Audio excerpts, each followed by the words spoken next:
Róża u śniegu, czołga wojnika, na co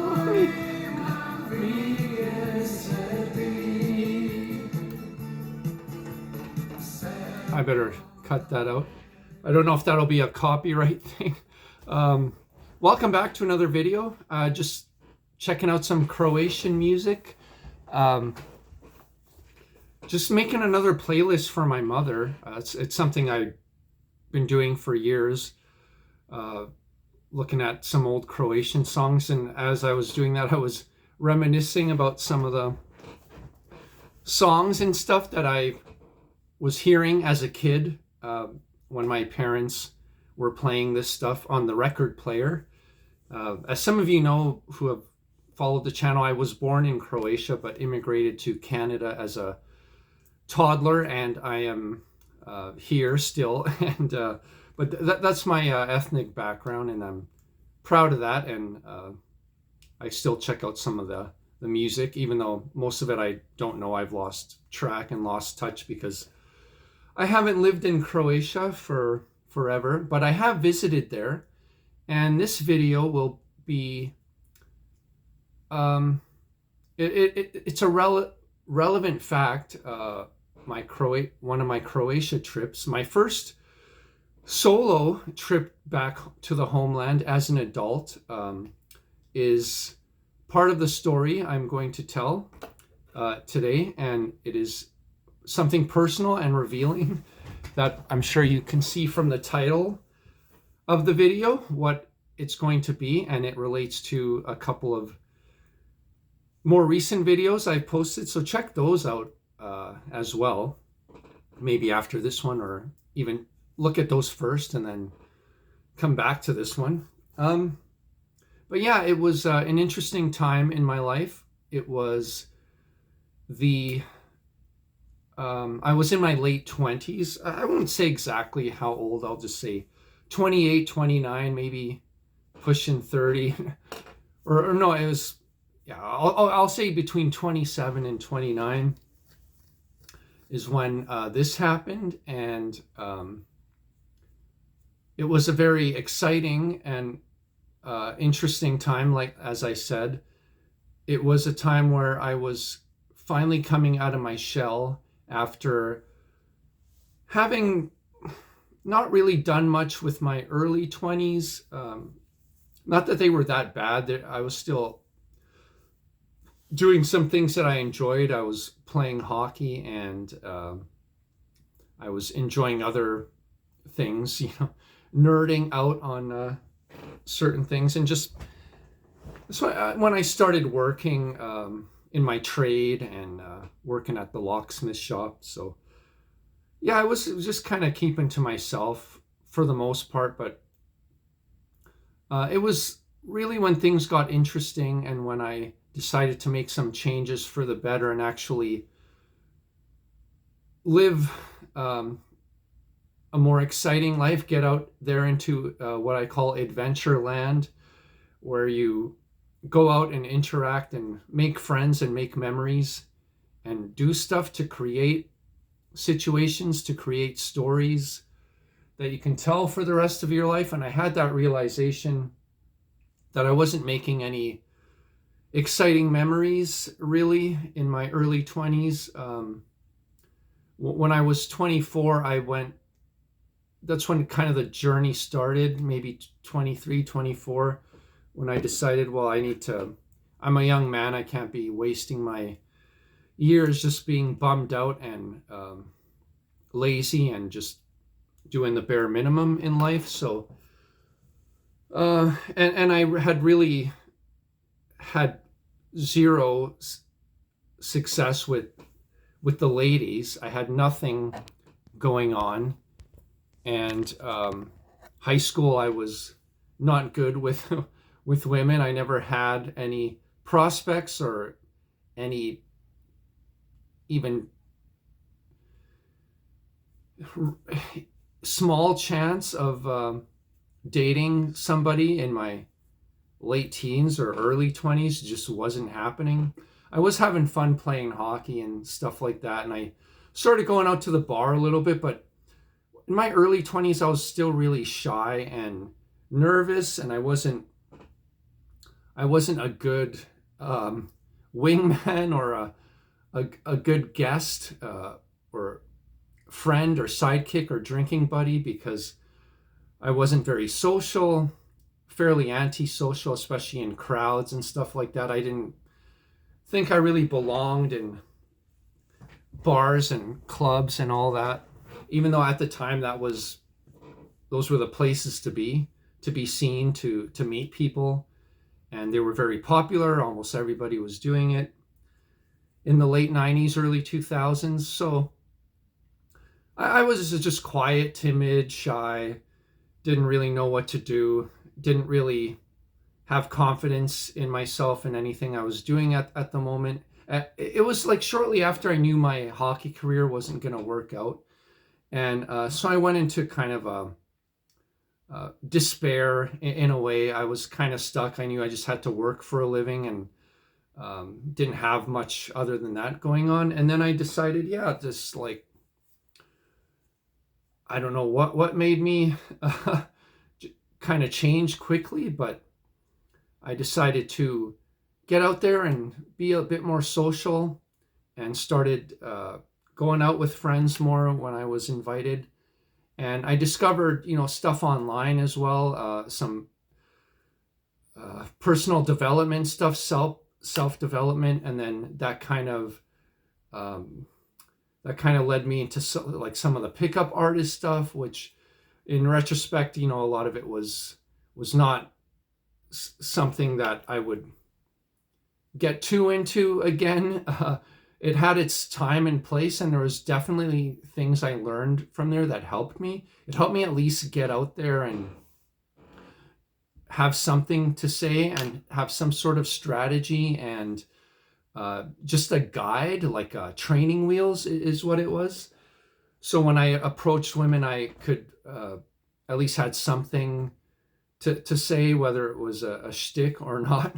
Um, and it a lot of times for the most part, it was a positive experience, even though I probably could have done better in meeting women if I had just been more authentic after a while, like after I just got over the initial fear of talking, and after I learned to flirt a little bit. I didn't really need the training wheels, but I kept them on for a little bit too long. But overall, that was kind of like a short period. I got over that pretty quick, and just um, was able to develop myself and be more and more authentic as I went on, especially like then into my late 20s. I was having a good time and actually doing well with flirting and meeting women and talking to women. I talked to tons and tons and was partying, and that's when I really started partying kind of harder, like,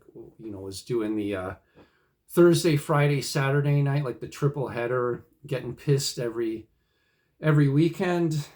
Like I said, bars, clubs, everything in my city, and started traveling. And I did my first Las Vegas trip at the age of 24, and I learned a lot from that. I went solo, and so I forced myself to be social and to meet people on my own. I was cold approaching not just women for potential, stuff to happen, but also just people in regular. And I really just started enjoying talking to people and hearing their story, and having adventures that way, like just hearing from people live in real life, and hearing crazy stories that they had to tell. And that's what I was really enjoying at the time. That's what was fun for me. So having a good social life was important, and it was very important that I got that handled, and that I can get that kind of to a point where I can enjoy company and where I can enjoy traveling. Because I wanted to travel, but it's not as fun if you're like super introverted and don't really talk to anyone, or even scared to ask for directions.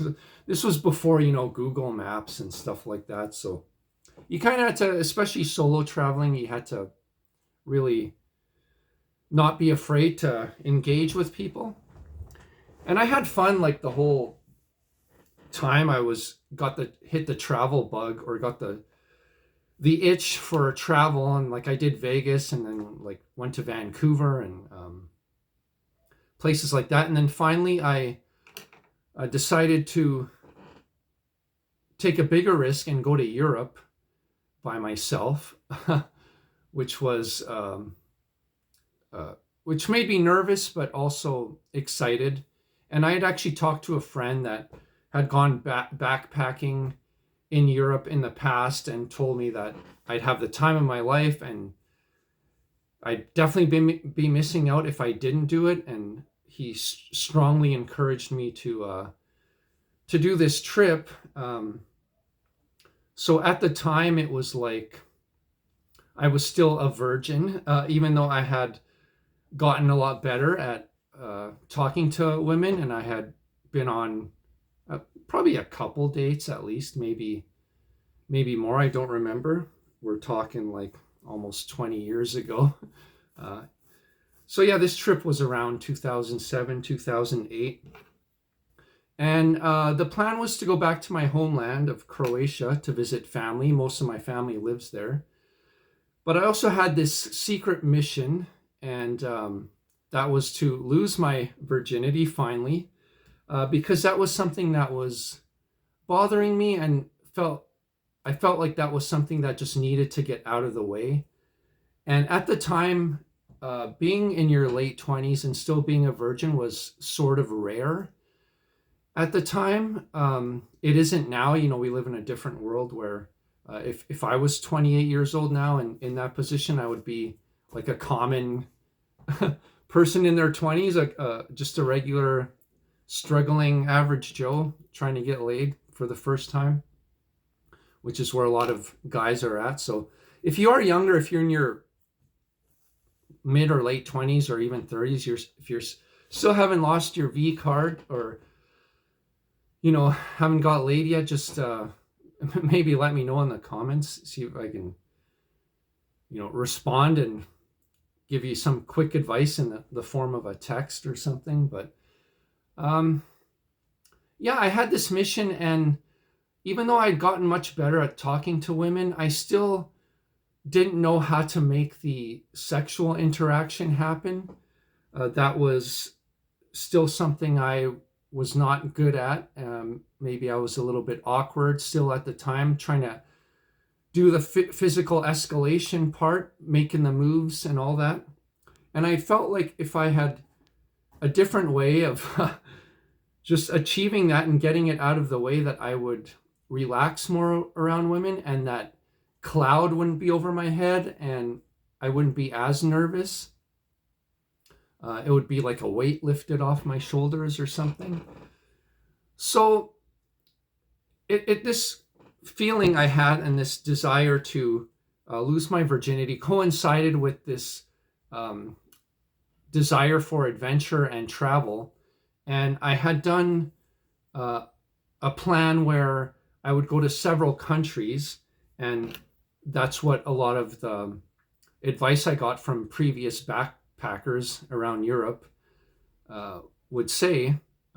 Yeah, just don't go to one or two places. Once you're in Europe, everything's close. The countries are not far apart, and you're talking, one couple hours to 5-6 hours on a train to get from one country to another, or a quick flight.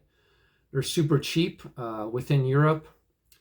So I did that, and the first place that I landed was the Netherlands, Amsterdam, which was a place I was intrigued by for the different reasons, the different liberties they had that people had in that country at the time. Now, before I carry on with the story, just a disclaimer and just a warning.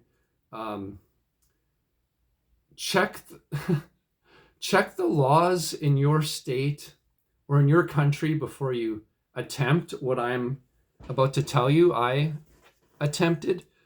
And that is the sex work laws and what you're allowed and not allowed to do.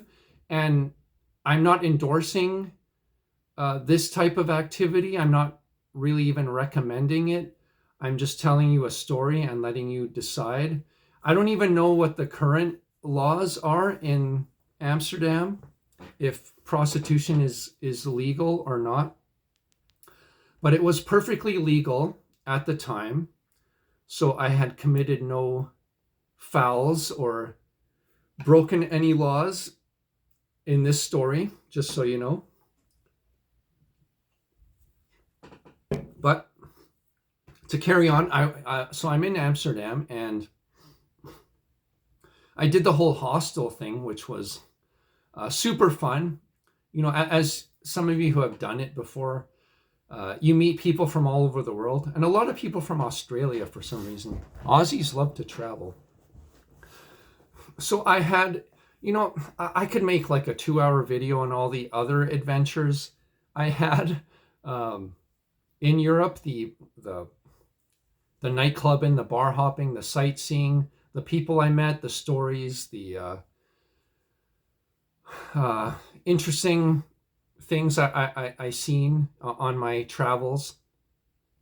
But this is about an event, so I'm just kind of trying to give you some details, kind of paint a picture of the surrounding environment of my story. So it was the first 3 days were in Amsterdam. Had a great time. Got messed up in a good way. Party with people my age or even younger. I was actually like even a bit older than a lot of the travelers who were in there, like they were college age, and I was, 28 or whatever. I was a bit older, but there were some older people too. It was just a great time to be alive. This was like pre social media, or just as social media was coming online, and a lot of people hadn't exploded yet. I think MySpace was just like the thing. Maybe Facebook had just come online at this time, or shortly after. I don't even know. But it was all about people coming together, partying, having a good time, staying together at the hostel. Yeah, like meeting people from all over the world, which is something it's hard to do if you don't go on a backpacking trip.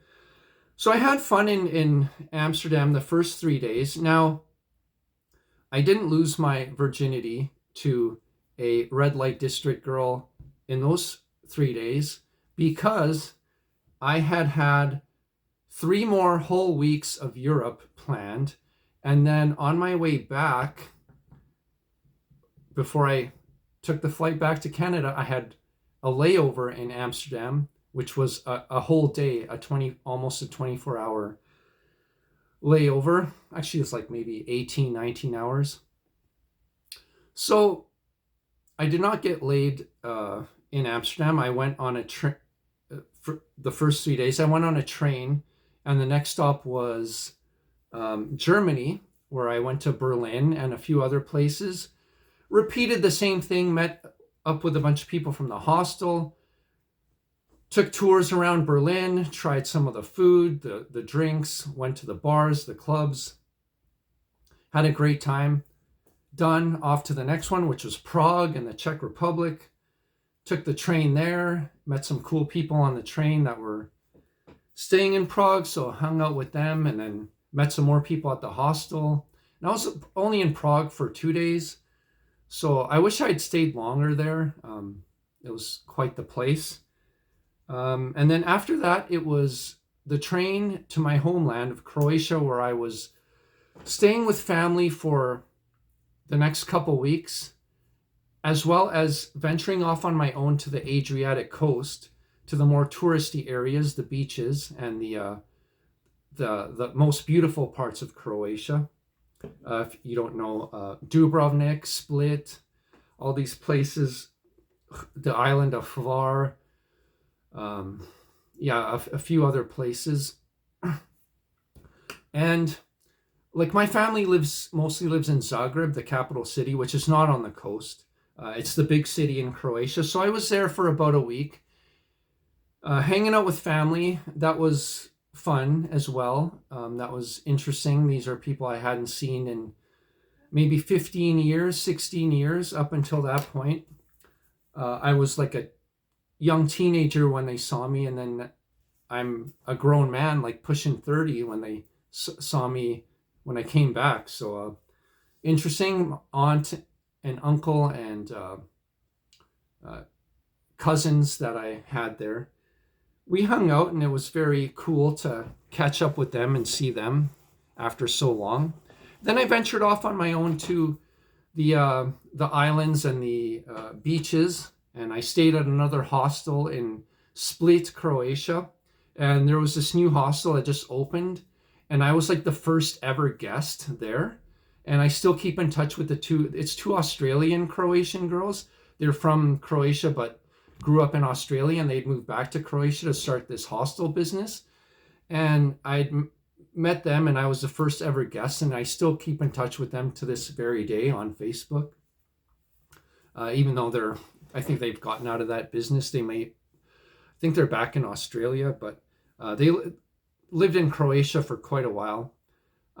So I made some cool friends there, and they thought it was fascinating that the first ever guest they had would be Croatian, because typically locals don't stay in hostels, but I was a Croatian native, but I lived in Canada, so I was just visiting back home, and it was kind of a unique situation. And I still speak the language, so that was kind of cool, and that made my Croatia trip even more fun. So I was doing all this stuff, but still at the back of my mind, I still had that little mission to accomplish on this trip, and I was hell bent on doing it. And I kind of, you get that feeling where it's like this is going to happen no matter what. You just kind of know it, even though at times, there's like that brief period where it's like, oh, I don't know if I'm going to go through with this, the legal way, of course.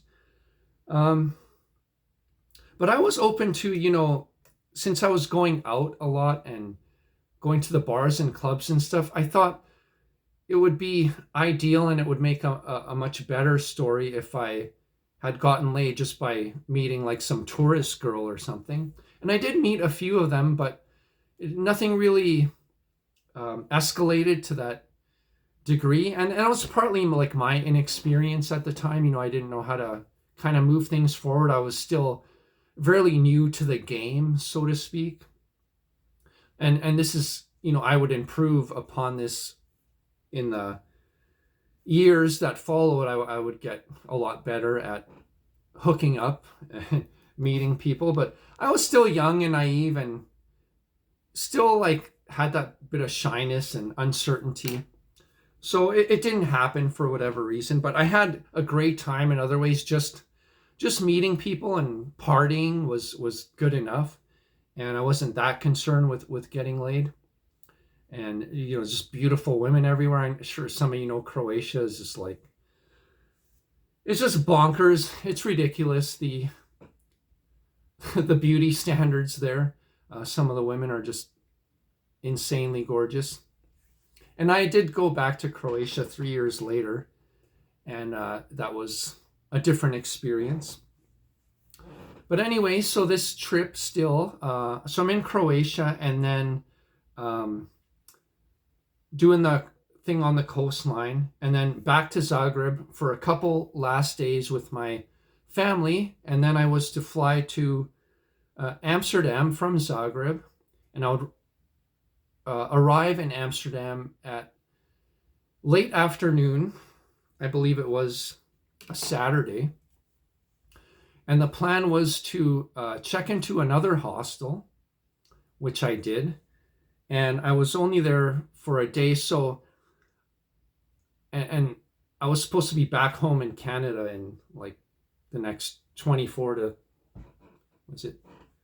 36 hours or something like that. So the mission was clear once I landed in Amsterdam that like, I'm not here to make friends. I'm not going to explore more of the city with new people because I was only there for such a brief period of time.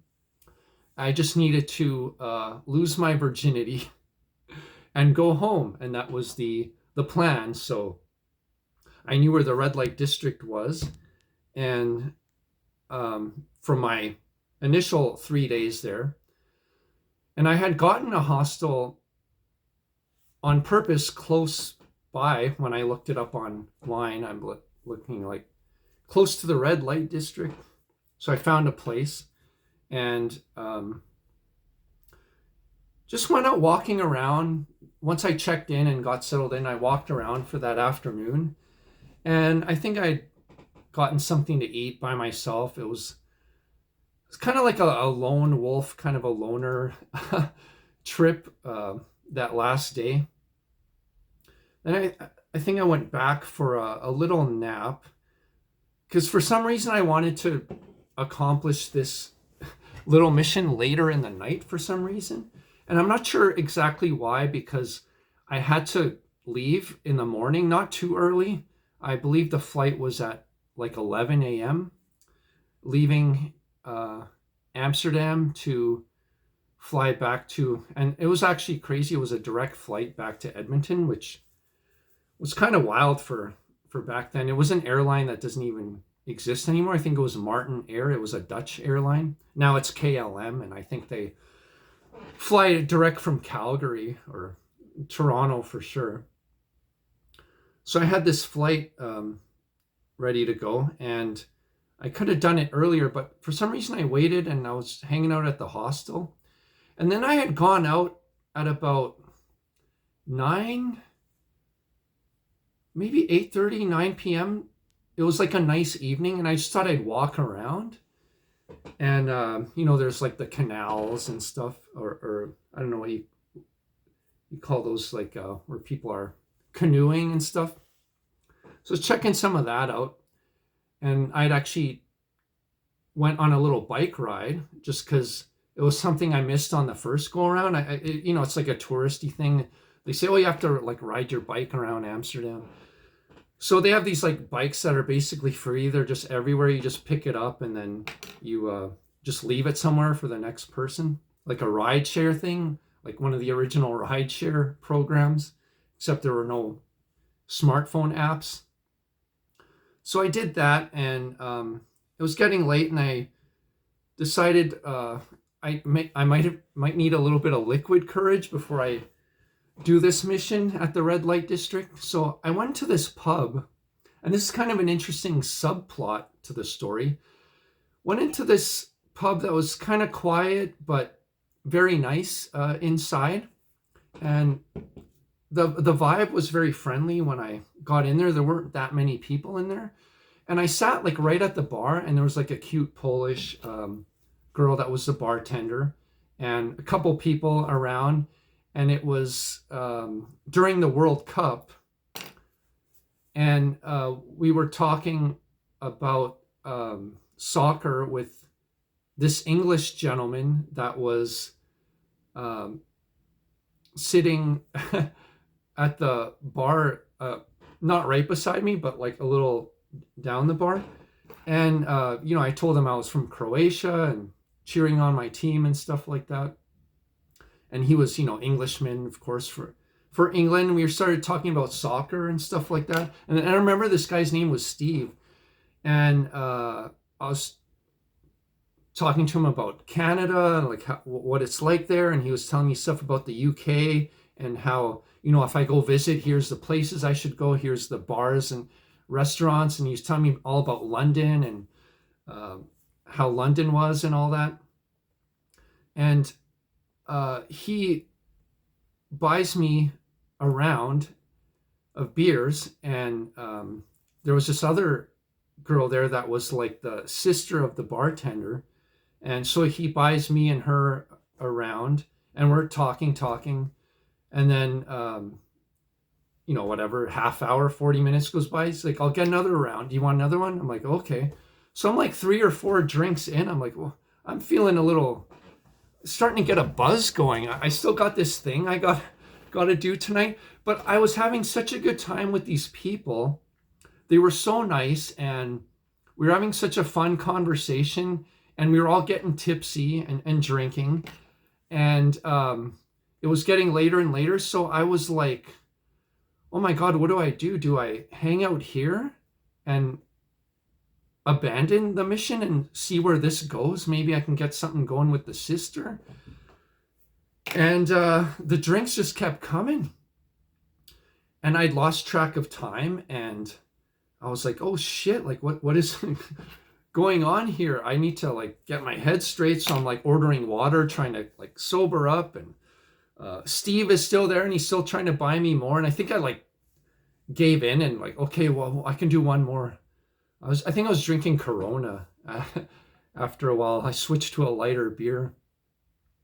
And yeah, I was talking to like the bartender was Polish, and her sister was there, and they were like just in Amsterdam for school or something. And it was too bad. It was like I had literally hours left before I had to go home. So I was thinking like I couldn't pursue much with them in such a short amount of time. So I did get the sister's like contact information. We exchanged emails in case, like if I was ever coming back or she wanted to ever visit, because we were getting along. Like she was really cute, and I liked her. And unfortunately, I don't remember that much of the conversation. You're pretty tipsy, but I do remember the logistics were not in my favor. First of all, I was staying in a hostel with other people in the room. It's, as you know, they're like bunk beds and shared rooms and stuff. And she was not living home by herself either. And I don't remember there being like something that was really escalating hot and heavy at that moment. I think it was more of like a friendly conversation that maybe could have gone somewhere if we had maybe gone on a date like the next day or something. And yeah, she was young, like she was like 21 and I was whatever, 28, 29. So that I kind of had to like do a judgment call, and it's hard when you're kind of half wasted. So I thought, well, I need the sure thing, right? So I need to get out of here, get out of this pub. And it was quieting down. They were like closing up soon. This was like maybe 1:30, almost 2 o'clock in the morning. And I'm like, oh, geez. And I paid up my bill. I shook the guy's hand, Steve, who I'd spent the last 3 hours bullshitting with. I gave Anya, who was the cute Polish girl, I gave her a hug. We exchanged numbers and emails, and I said thanks to the bartender. What was her name? Marta or something like that. And I had left. And as soon as I got out of the bar, I felt like, I'm like, whoa. I'm like, I'm drunker than I thought I was. And I'm kind of dizzy and disoriented. And I still have this mission that I have to accomplish. I'm like, oh shit, where am I exactly? And I'm going down like these narrow streets and trying to find the red light district. I'm like, oh, I don't know where I'm going. So I going straight, and I thought, oh shit, I gotta like get some more water or something. So I kind of ended up in like a more of a main drag where there was like some other bars and pubs, and there was like a street vendor there that was selling fries with mayonnaise. I guess that's a thing there in Amsterdam, French fries with mayonnaise. But they had bottles of water, so I grabbed a bottle of water and chugged that, found a park bench, and sat there for a while and then contemplated like, what am I gonna do? Like, I'm kind of drunk to carry on with this mission.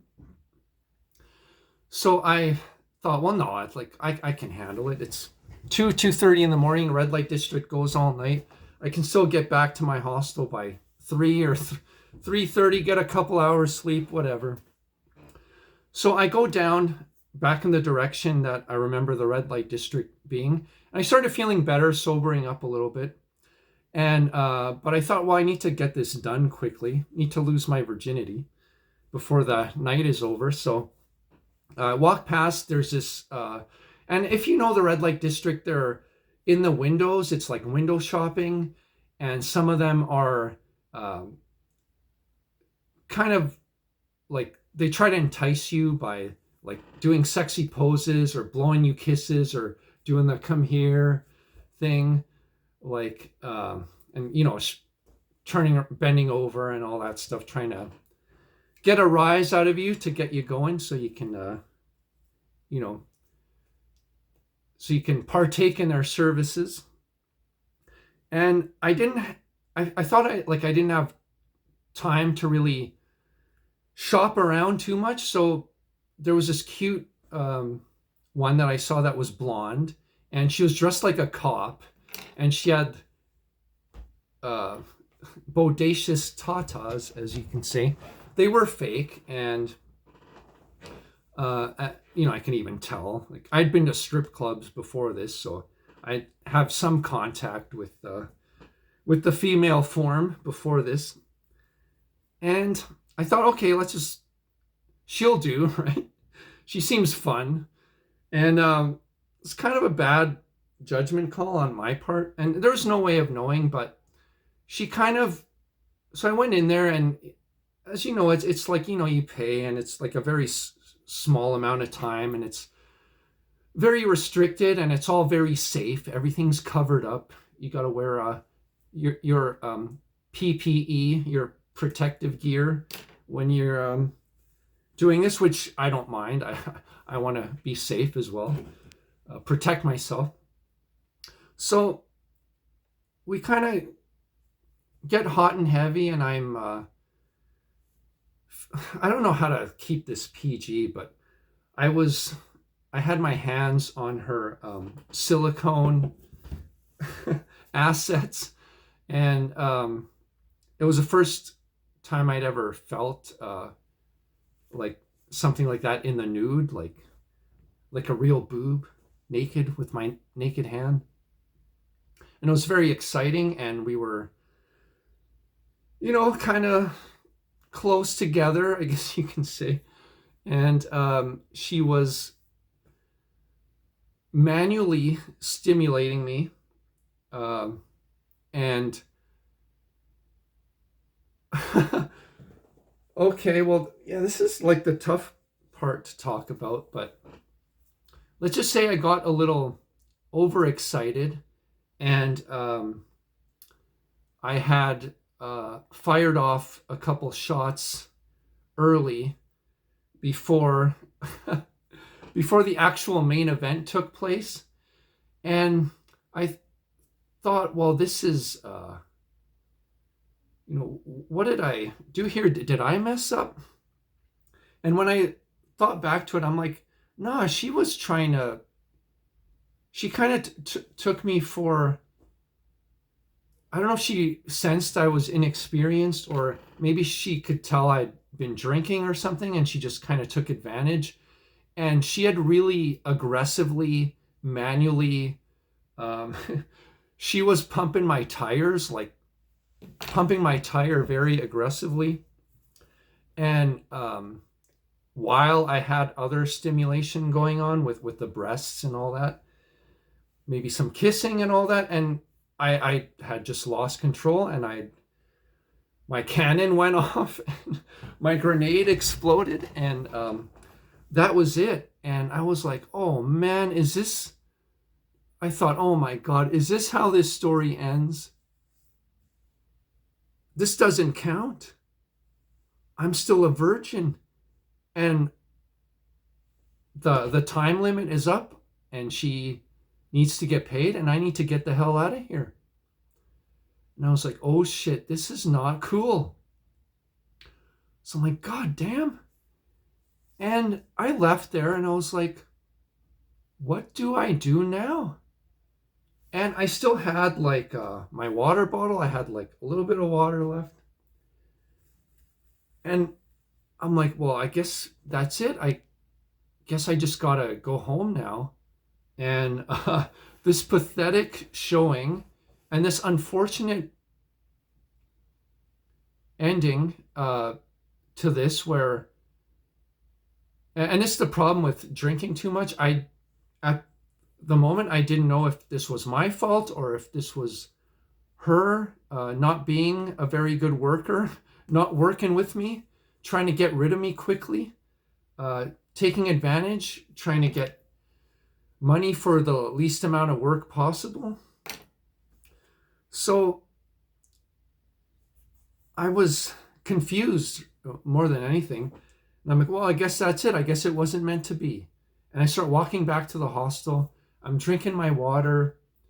And then I could hear off in the distance, like it was still fairly lively. It was Saturday night and they had like street music going on. And a couple of guys walked by me, asked me if I wanted to buy drugs. I was like, no. And so I'm walking back and then I'm like, wait a second. And I just sat down on another bench, probably a block away from the hostel. I was about to go and crash for the rest of the night.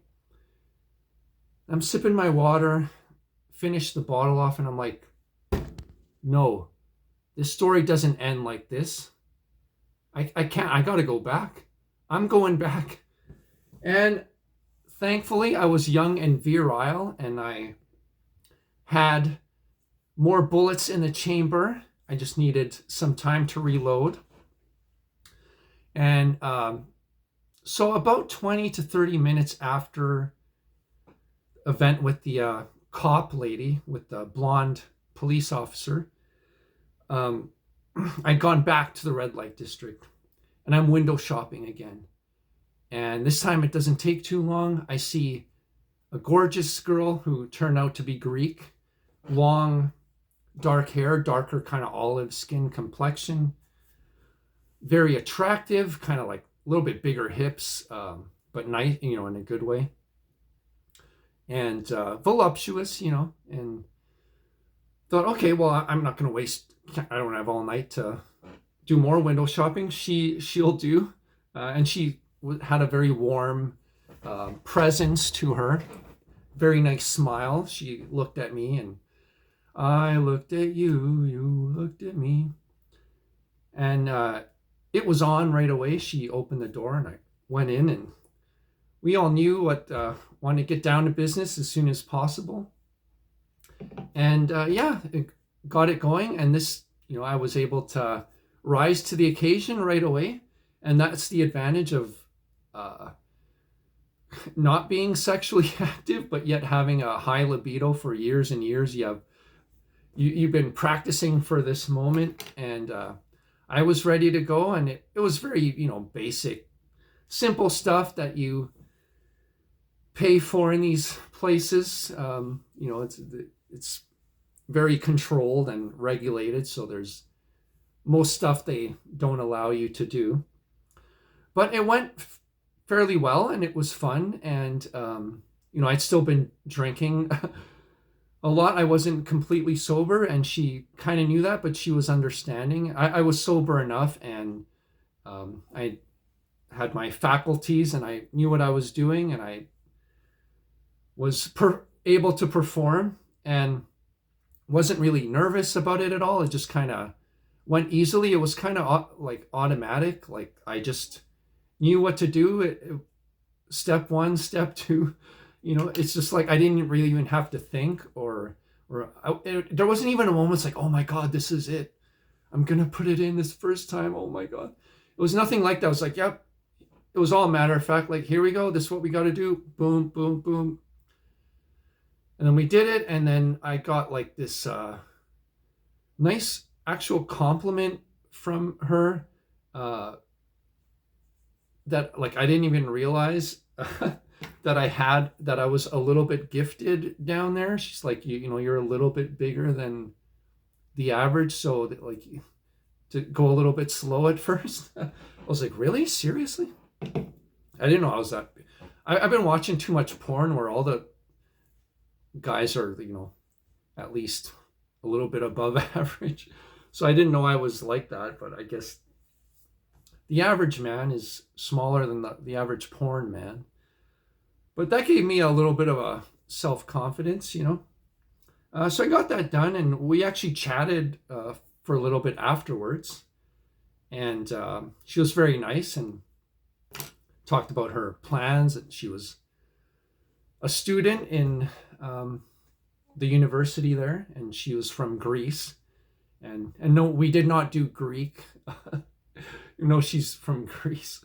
Wouldn't that be something? Eh? Your first time ever was Greek. Like you just do the back door, like for your first lose your virginity that way. I don't even know if that counts. Maybe it doesn't count, but maybe this didn't even count either because it was with a rubber. I don't know.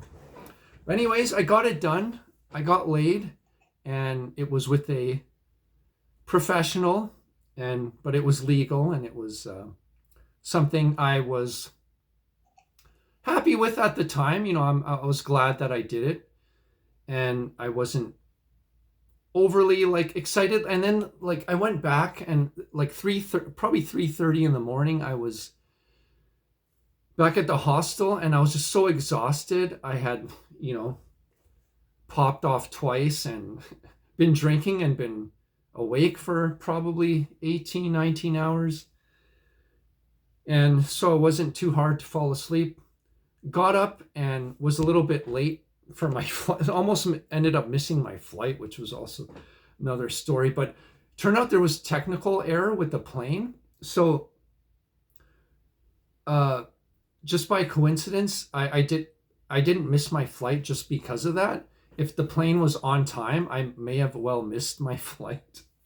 It's because I had such a crazy night the night before, and I was a little bit late getting out of the hostel, getting on the train, getting packed, getting on the train, getting to the airport, and all that. So I almost missed my flight. But then when the delay was there, I was sitting there in the terminal, and finally at that moment is when I realized, like, oh my God, yeah, last night I lost my virginity. It's finally done. It's over. And like when I'd woken up to get packed and get going, I wasn't even thinking about it because I was like panicked and stressed that I wanted to make my flight. So I didn't even, and from the drinking, you know, when you're drunk, when you wake up, you don't really think that much about the night before. You're just kind of trying to get recovered, and you can only focus on what you got going on in that moment. You're very present at the time. So yeah, I sat there, I'm like, holy shit, I did it. And after like a few minutes, there wasn't like a sense of pride or anything. It didn't make me happier than I was. I was happy that I went on an adventure. I was happy I was getting out of my shell and meeting people. I was happy I met some new people from all over the world. I was happy I got to see some family, and I was happy to go home and you know, see my family here, see my mother, go back to my home, sleep in my own bed and all that. So yeah, that's all it was, and it was kind of underwhelming in the coming months and even years. When I thought about it, I didn't think it was anything special. And yeah, and then from there I gotten laid the proper way and started my more of a real dating life and a better social life and more adventures, more traveling around the world. And yeah, and then eventually it just, here I am, you know, nothing much has changed. And now as for the question, should you do it? This video has gone on too long. Maybe I'll do that on the next one, but it's a tough question to answer. Overall, I would say no, unless you really, really feel it's important and you feel that it's your only solution. You know, if you don't want to be a virgin your whole life and it's just not happening, you could hire a pro, and then you know, like it did for me, it took the allure and kind of the fascination with sex. It took that away. Once you do it, you know, it's not that big of a deal when you do it the next time. becomes kind of routine. So in that way, it could help you. But at the same time, it's not the best story to tell. Ideally, you want to do it with your first love, or with a girl that, or a person that really desires you and that wants to be with you in that way. Your first intimacy could be a real thing where you could gain even more confidence from that than you would with hiring a pro. So it's kind of like a catch-22. It's not, and it's not something I would endorse to do regularly. Like I've never been with a pro since then. I have had no desire to. It's just something I was hell bent on trying at least once and just getting it done. But yeah, it doesn't make you happy, and I don't really think it's great for guys to be paying for it in that way. And yeah, it's not great for your soul, I guess. And better if you could do it the more natural way. I would go that way. But yeah, maybe I'll talk more about it in the next video.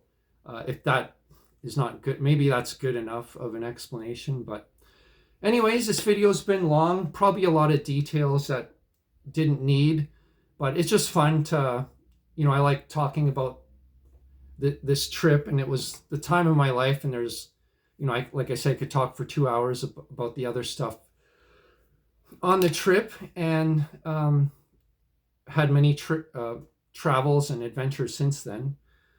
So kind of like you got to see a little bit of, my storytelling and trying to get better at storytelling. I'm not great at it and not great at speaking, but I'm doing my best. And I thank you for watching and listening, sticking with me for this long video. And yeah, I hope you enjoyed it. Hope you learned something. Let me know your thoughts in the comments. Subscribe if you are new. If you've been watching and you haven't subscribed yet, I'd appreciate it. It's free. It's easy. Leave me the big thumbs up, the like. I have a super thanks donation thing, which would really help me out. And I have a PayPal donation where you can help me out that way with a few bucks, if you so choose. And yeah, hope you had a good time on this one. And let me know if you lost your V card in the same way I did, and how it affected your life. Anyways, that's it for tonight. Have a great Sunday. Take care of yourselves and each other. Enjoy some sugar-free Coca-Cola. Treat yourself once in a while. Be good to yourself and each other. Peace. God bless you. Denny. Bye-bye.